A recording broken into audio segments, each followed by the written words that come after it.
Ladies and gentlemen, please welcome to the stage SARRC's President and CEO, Dr. Daniel Openden.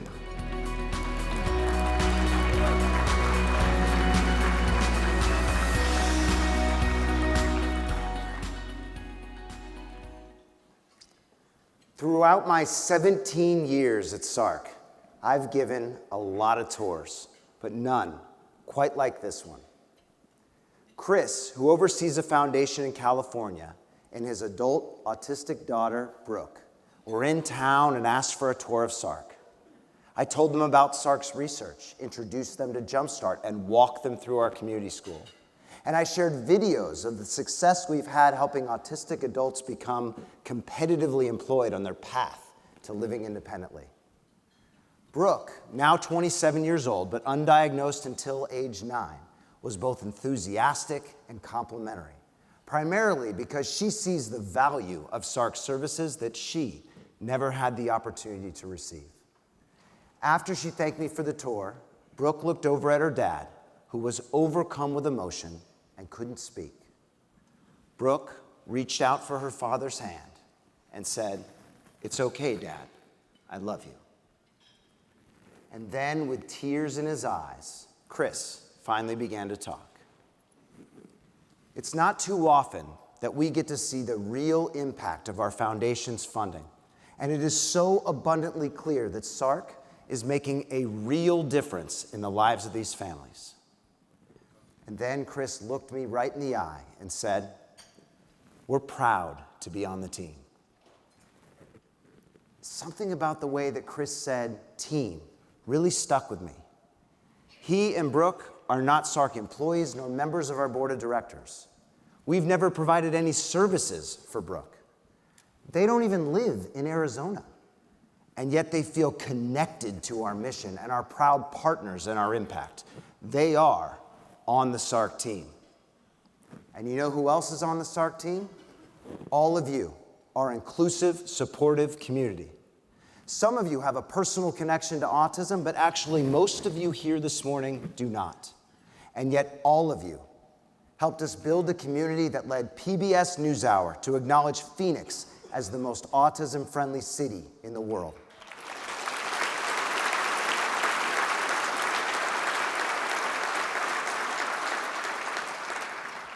Together, we're building a better tomorrow for people with autism and their families.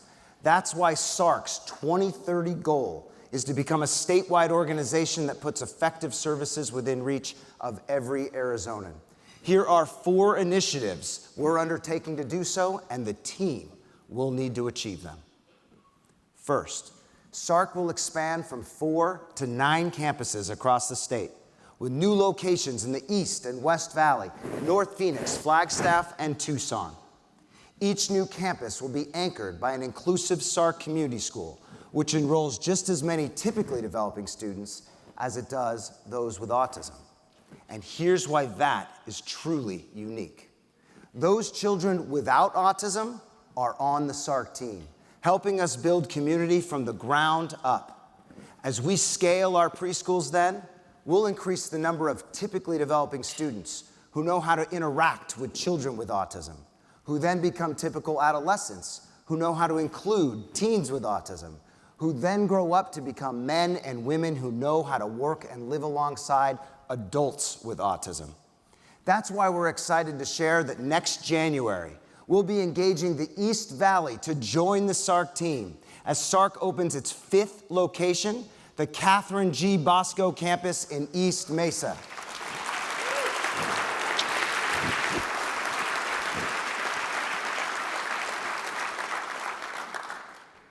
Second, SARRC will create strategic partnerships and share our programs to extend our reach. Last year, SARRC updated and refreshed Jumpstart, now a hybrid parent training program for newly diagnosed families, allowing parents to access the curriculum right from their own home. We envision every newly diagnosed family in Arizona going through Jumpstart regardless of where they live. But we cannot do it alone, and we'll need new partners to join the team. So imagine a pediatrician or psychologist sharing with a family, "Your child has autism," And here's Jumpstart to help answer questions and guide your journey. Or another autism service provider who partners with SARRC to provide Jumpstart for families that are on their wait list. Or a health insurance plan who offers Jumpstart to its members with newly diagnosed child, empowering parents to make good decisions on the child's care. SARRC is committed to sharing Jumpstart with collaborators who join the SARRC team, and together we'll be better positioned to reach the 1 in 36 children diagnosed with autism today and tomorrow.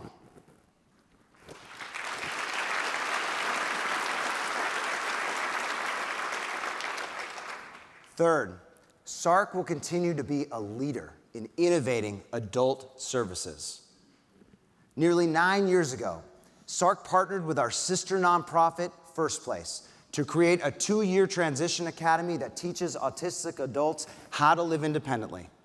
As part of the program, SARRC and First Place co-developed Learn for Independence, or L4I, a 32-course curriculum that teaches everything from travel and transportation to managing a budget to online safety to accessing health care.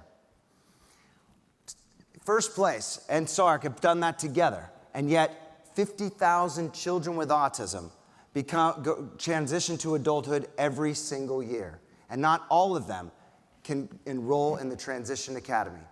That's why last summer, SARRC opened up our L4A classes for anyone living in Maricopa County, doubling the number of autistic adults accessing the curriculum. And it doesn't stop there. First Place has licensed the L4I curriculum to 13 organizations across the country who have joined the SARRC team by teaching autistic adults how to live independently within their own communities.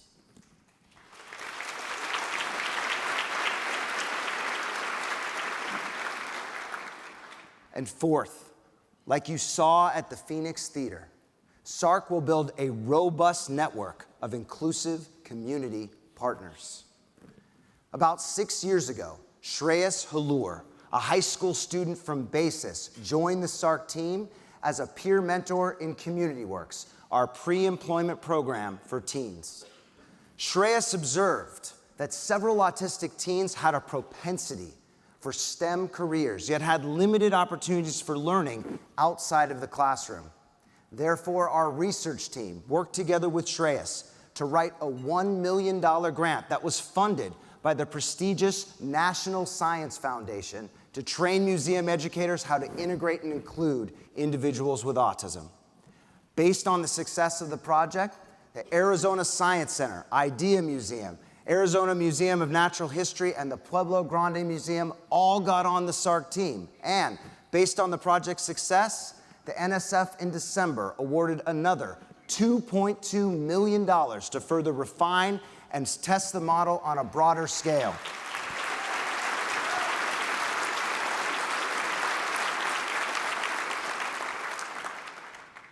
Soon, new museums will join the SARRC team, and together, we'll provide a catalyst for children and teens with autism to become the doctors, scientists, engineers, physicists, and software developers of tomorrow.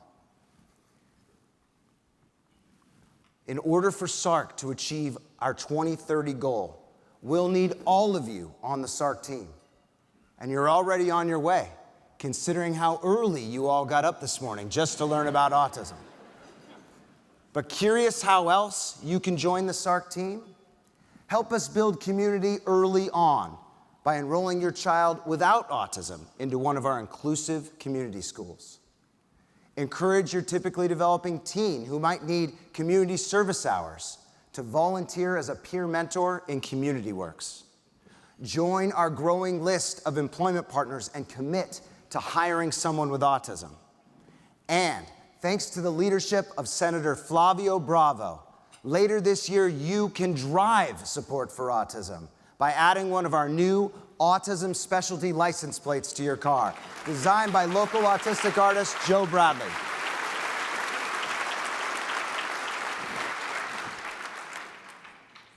Here's one final reason to join the SARRC team. Children, teens, and adults with autism not only benefit from an inclusive, supportive community, they also contribute to one. Together, we're improving the lives of people with and without autism today and creating a better community for all of us tomorrow. Like Chris and Brooke on their tour of SARRC, when you see our collective impact and the real difference we're making, I promise you, you'll be proud you're on the team.